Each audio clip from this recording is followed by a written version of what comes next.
In this video, I'm going to show you how to make the perfect build-up. In the first section, we're going to look at the structure of build-ups. And then in the second section, we're going to look at the transition into the build-up and out of the build-up. And then in the third section, we're going to look at all the elements within the build-up. Let's get straight into it. Looking at the structure first, pretty much all music in the 4x4 category, so like house, bass, techno, they'll all have build-ups that are 8 bars long. And this is hands down the best and easiest way to produce. So here I've done a little template for you to show you what I mean. So if this is a track, I might have a 16-bar intro, and then I might have an 8-bar breakdown, and then the build-up will be 8 bars long.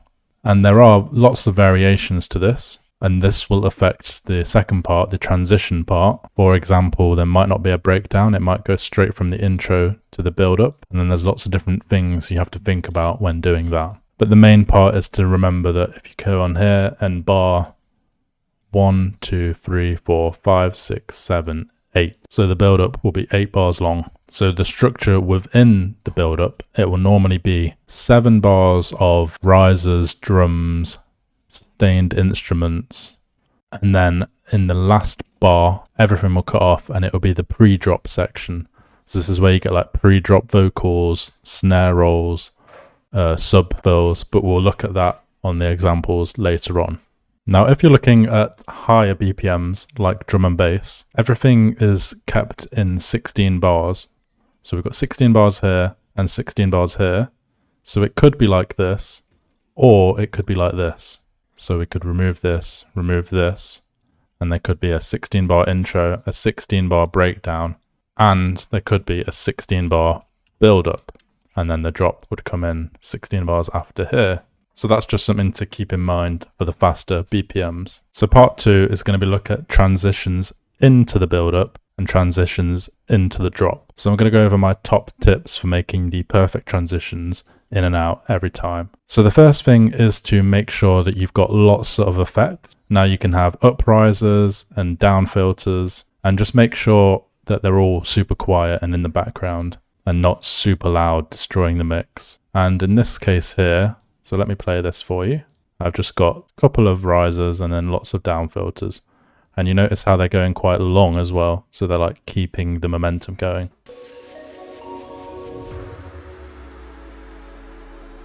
And there's also risers starting right at the start of the 8 bars. So it goes from transition to build up straight away. Now my next tip is to look at instruments, and the main thing to do is to take some sort of element from the instruments and then put it into the build-up, but only use like one note. So say this is doing a chord progression, and then I'd take maybe this out here, whack this in here, and then just duplicate that. So it's just staying on one note for the build-up. And then for the first 4 bars, it could just stay the same. And then for like the last 4 bars, you could start to add a pitch automation. So in this case, I've just taken a pad from it and kept that in the same note. And then I've got a pitch automation here on it that goes like this.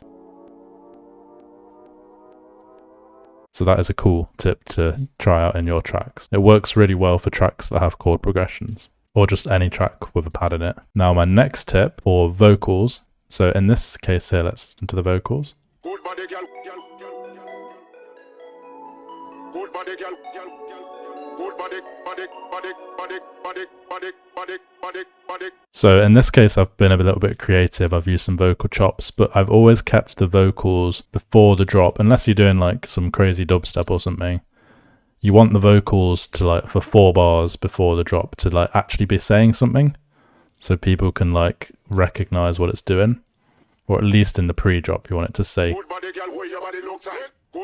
want it to say something and not just like be like crazy, like I could have just like done this, then half these again, then half these again, and it would have just sounded like a bit meh and not very memorable. Whereas this, I've got like a vocal coming in just before the drop and it sounds way more memorable. So that's just something to keep in mind. You've got to experiment. Like if you've got a full like vocal sample for the whole track, you might not want to do any vocal chops at all and just keep it flowing throughout. And a lot of the times that can sound better and more professional. So now let's have a look at the drums. The transition with the drums really depends on whether you have a breakdown or not. So in this case, I don't have a breakdown. So the drums are playing in the intro and then it goes straight to the build-up like this.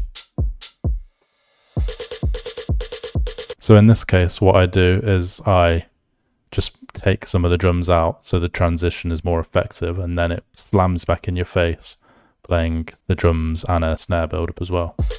But if there's some sort of breakdown, then you wouldn't have this, so there'd be a big gap. You'd be more likely to like bring in the elements more gradually, so like filter in the snare drum instead of bringing it in straight away. You just got to keep in mind what your track is doing. Is it going straight into the build-up? Is there a breakdown? Just keep all these things in mind when you're figuring out the transition. Now the transition into the drop, of course, you're going to want a pre-drop. So 1 bar here is going to be the pre-drop. You're going to want to have that every single time. It doesn't really work without it unless you've got like a rolling drum and bass track or something, and you can like smoothly transition into the drop. And then another tip, as the build-up is going along, you get rid of as much low end as possible. So say you've got some bass in the build-up, you want to gradually automate the low end of that bass out as it's coming towards the drop.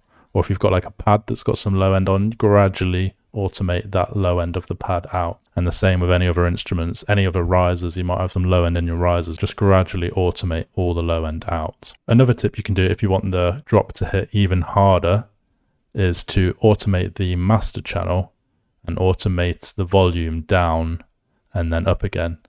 Now if you've got vocals in your track, you don't really want to do this because it will affect the volume of the vocals directly, and this can make your track sound really unprofessional. So you could just grab like the loudest elements of the track instead, like the instrument or the drums, and then gradually make them quieter before the drop, just to give it more impact. So now we're going to look at stage 3, which is going to be all the elements of the build-up. So let's look at the drums first. So with my build-ups, I like to have a kick drum like this.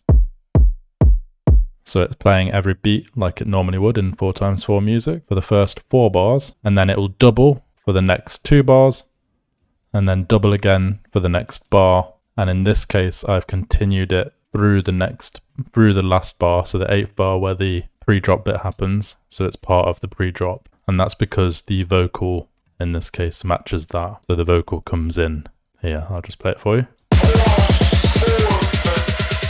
I see the 1/4. As you hear it just here, that's when it comes in.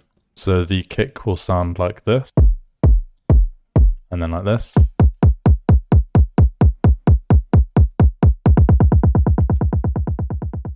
And then it also filters out the longer it goes on for. The next thing I like to have is a snare drum in the build-up. So it really depends how you want it to sound, but in this case I've just added it every step, as you can see.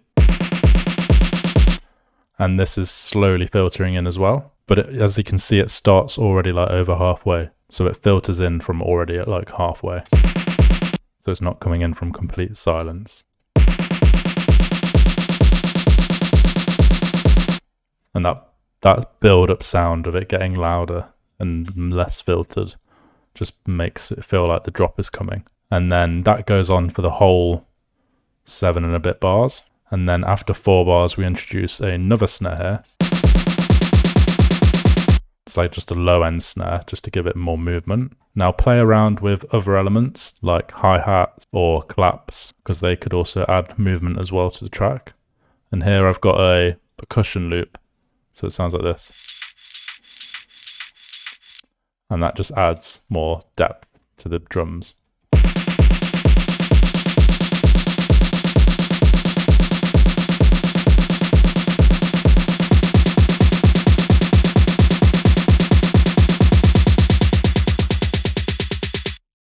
And then it all stops before the pre-vocal. So have a play around to see what you can get your drums to sound like in your build-up. Now in terms of the instruments, I'll bring back something that was in the intro or the breakdown and use that to give the track depth. Otherwise it will sound really empty without anything. So here I've got this kind of Atmos bass sound.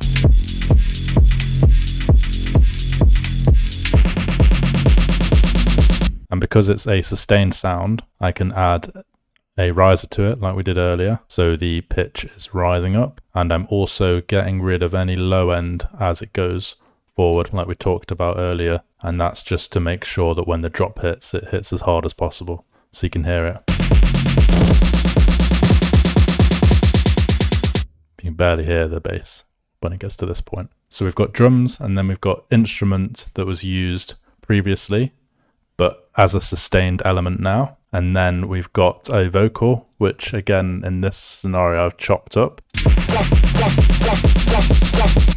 in the first 4 bars, and then the last 4 bars is where you can actually hear actual speaking, as I feel that just works better and makes your track sound more professional, as I already went over before. And then as a little transition here, I've just got the vocal, another vocal element. Kind of just acts as a down filter, like a down filter effects would. And then the effects element of the track is just going to be risers, down filters for the transition, and then more risers for the build up. So it sounds something like this.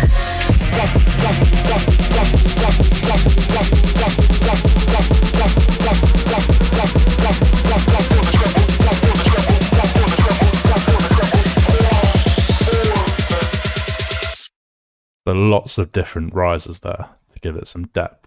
And make sure again that there's not too much low end going on there. Let's see how many risers we've got and little different effects just to bring it all together. Well, let's look at a drum and bass track, and this has a breakdown, then a build up, then a drop. But as I mentioned before, drum and bass is best to keep in 16 bars. So it's kept in 16 bars like this. And in this scenario, it goes breakdown to build up fast, and then the drop comes in. So let's listen to what I do for the build up on this one, when there's a breakdown involved.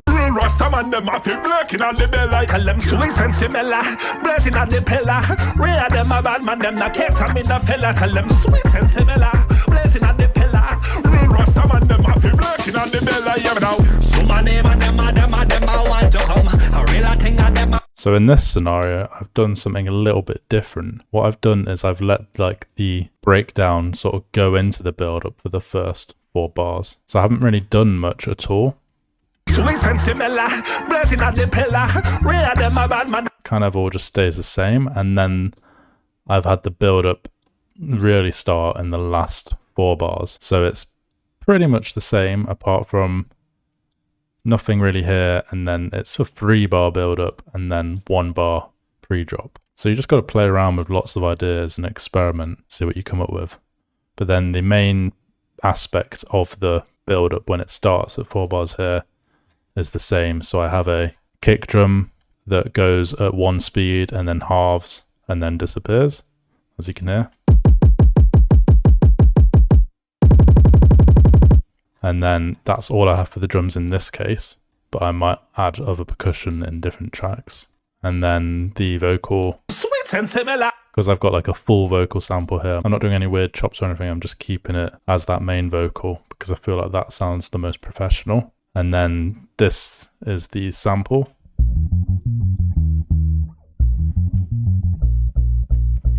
And I've picked the main note and just duplicated that, as I mentioned twice before now. And done that with all the other layers. You start getting the hang of making build-ups and it starts becoming quite simple, the process. And of course, risers.